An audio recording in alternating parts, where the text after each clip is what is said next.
بے شک اللہ اور اس کے سب فرشتے نبی مکرم صلی اللہ علیہ وآلہ وسلم پر درود بھیجتے رہتے ہیں۔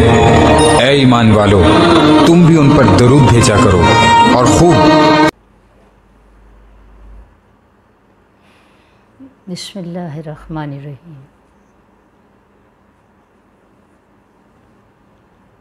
زندگی اللہ تعالیٰ کی بہت بڑی نعمت ہے، اور اس کے علاوہ جو دیگر نعمتیں ہیں ان کا بھی ہم شمار نہیں کر سکتے۔ سب سے بڑی نعمت اور اللہ سبحانہ تعالیٰ کا جو سب سے بڑا احسان ہے وہ یہ کہ اس نے ہمیں اپنے پیارے حبیب آقا دو جہاں صلی اللہ علیہ وآلہ وسلم کے امتی بنا دیا۔ سابقہ انبیاء نے طلب کیا تو اللہ پاک نے عطا کیا، ہم نے تو طلب نہ کیا تھا، پھر بھی اللہ پاک نے ہمیں، ہم ادنا سے، حقیر سے اور نکمے سے لوگوں کو خالق کائنات نے احسان عظیم کر کے اپنے حبیب کی امت میں شامل کر لیا۔ وہ حبیب جس نے ہمیں قرآن کی تعلیمات دی، قرآن کے نور سے ہمارے سینوں کو منور کیا، احادیث کے نور سے ہمارے دلوں کو تیقن عطا کیا، وہ نبی، وہ اللہ کے حبیب کہ جس نے اپنی سیرت سے ہمیں زندگی گزارنے کا فن سکھایا، طور طریقہ بتایا، ہمیں ایک پروسیس سے خود گزر کر بتایا کہ خوبصورت زندگی کیسے ہو سکتی ہے، کس طرح گزاری جا سکتی ہے۔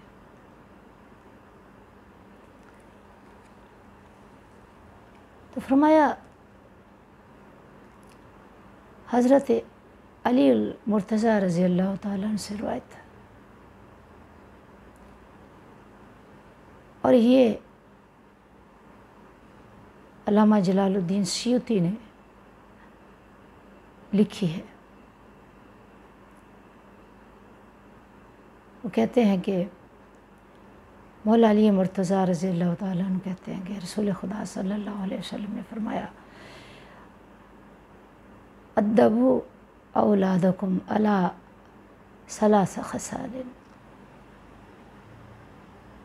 حب نبیکم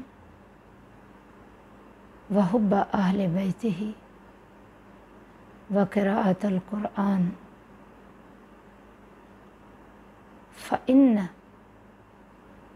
صلاۃ القیامہ فی ظل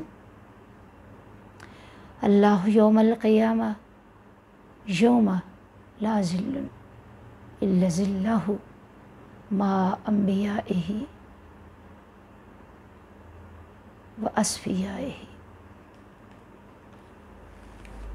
فرمایا کہ اپنی اولاد کو 3 چیزیں اپنی زندگی میں سکھا دو: اپنے نبی کی محبت، اہل بیت سے محبت اور قرآن سے محبت۔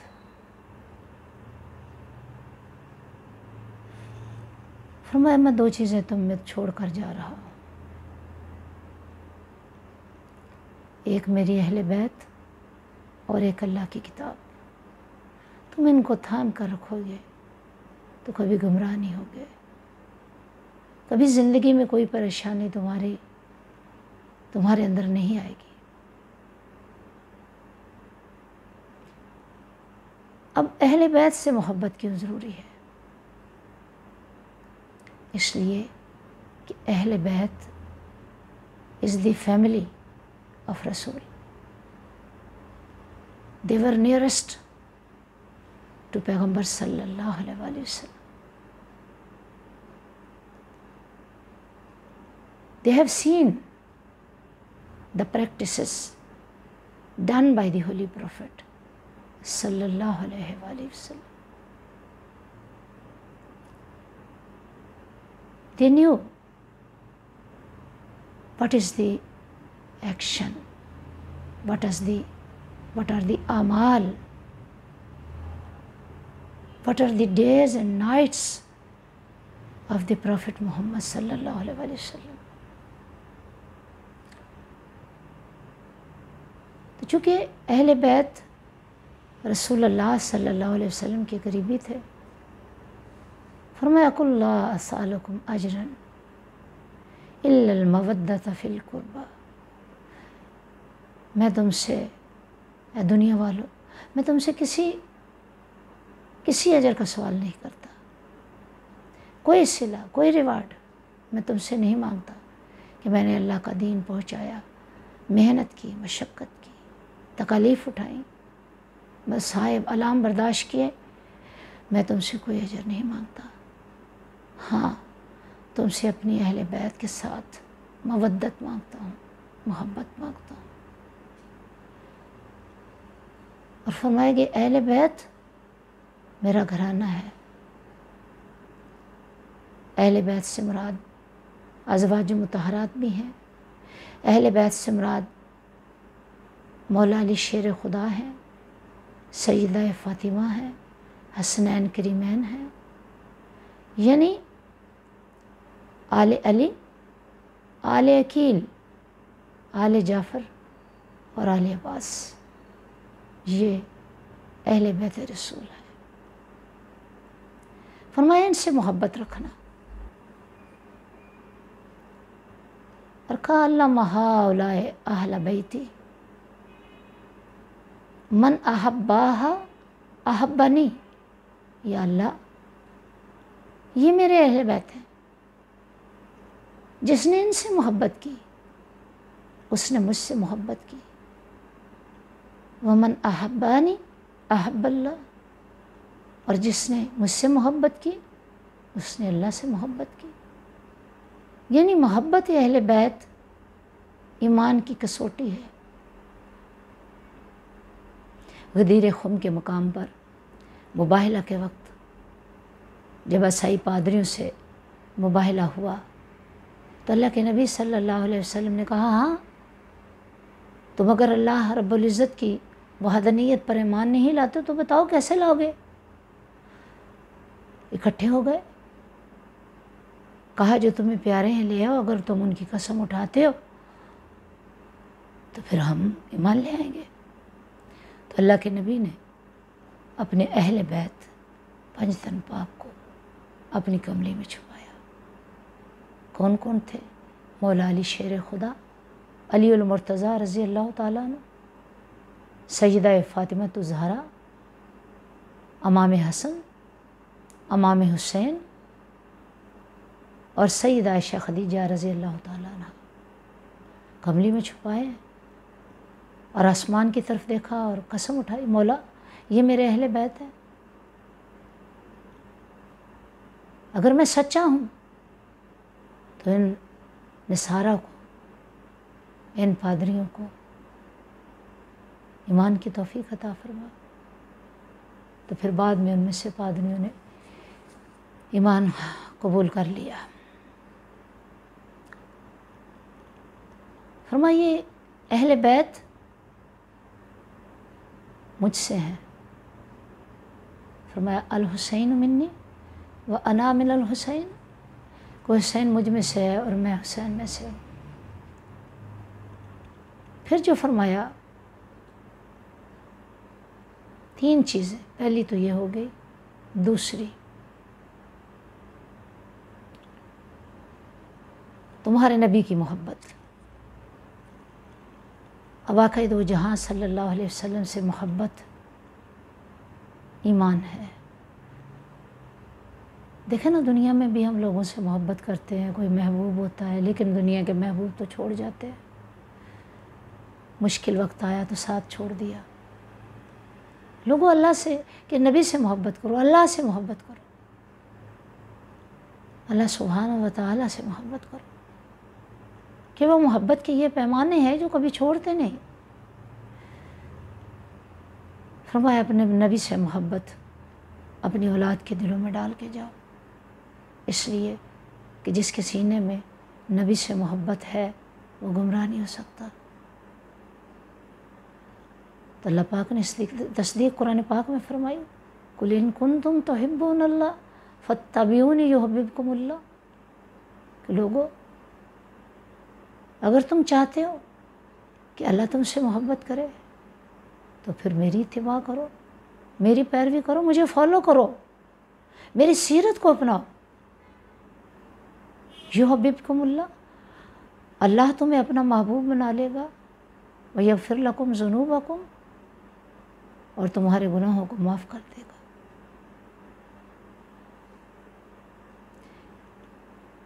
پھر فرمایا کہ میں یطیع الرسول فقد اطاع اللہ، کہ جس نے رسول کی اطاعت کی اس نے اللہ کی اطاعت کی۔ قرآن پھر کنسیپٹ دیتا ہے کہ واطیعوا اللہ واطیعوا الرسول، اللہ کی اطاعت کو، رسول کی اطاعت کو علیحدہ نہیں کیا قرآن نے ایک ساتھ رکھا ہے، اور حکم دیا کہ رسول کی اطاعت ہی اللہ کی اطاعت ہے۔ قرآن تو کلیئر کرتا چلا جاتا ہے کہ محبت رسول ہے کیا۔ پھر فرمایا کہ لا یؤمن احدکم حتی اکون احب الیہ، کہ لوگوں تم میں سے کوئی اس وقت تک ایمان والا نہیں ہو سکتا کہ جب تک وہ مجھ سے محبت نہ کرے۔ کیسی؟ من ولدہ و والدہ والناس اجمعین، اپنی والدہ سے، اپنے والد سے اور کائنات کے تمام انسانوں سے بڑھ کر جب مجھ سے محبت نہیں کرتا، جب تک نہیں کرتا، وہ ایمان کامل حاصل نہیں کر سکتا، ایمان والا نہیں ہو سکتا۔ تو گویا نبی کی محبت عین ایمان ہے۔ جو نبی کی محبت سے جو قلب خالی ہیں، جو دل خالی ہیں، جن سینوں میں آقا دو جہاں صلی اللہ علیہ وسلم کا ادب نہیں، محبت نہیں، ناکام ہے۔ پھر فرمایا قرآن سے محبت۔ قرآن چونکہ اللہ کی کتاب ہے، فرمایا خیرکم من تعلم القرآن وعلمہ، تم میں سے بہترین وہ ہے جس نے قرآن سیکھا اور سکھایا۔ پھر فرمایا انا افضلکم من تعلم القرآن وعلمہ، تم میں سے افضل ترین شخص وہ ہے جس نے قرآن سیکھا اور سکھایا۔ اب قرآن چونکہ اللہ کا کلام ہے، من قرأ القرآن بإعراب فلہ اجر شہید، کہ جس نے قرآن کو اعراب کے ساتھ پڑھا، اس کا حق ادا کیا، تو اس کا اجر ایک شہید کا اجر ہے۔ پھر قرآن کی محبت کیوں ضروری؟ قرآن احکامات کا خزینہ ہے، اللہ رب العزت کی طرف سے دیے گئے تمام وہ احکامات جو خوبصورت اچھی زندگی گزارنے کے لیے ضروری ہیں، ان کا مرقع ہے، ان کا نسخہ ہے، ان کی ایک ایتھنٹک کتاب ہے، وحی الہی ہے۔ اس لیے قرآن سے محبت ضروری ہے۔ فرمایا جو صاحب قرآن ہیں، حاملین قرآن ہیں، وہ عرش کے سائے میں ہوں گے۔ قرآن کو علوم حاصل کرنے کے لیے جو لوگ نکلتے ہیں، آسمان کے ملائکہ، سمندروں میں مچھلیاں اور بلوں میں چونٹیاں، ان کے لیے دعائے خیر کرتی ہیں۔ اللہ اکبر، سبحان اللہ، سبحان اللہ۔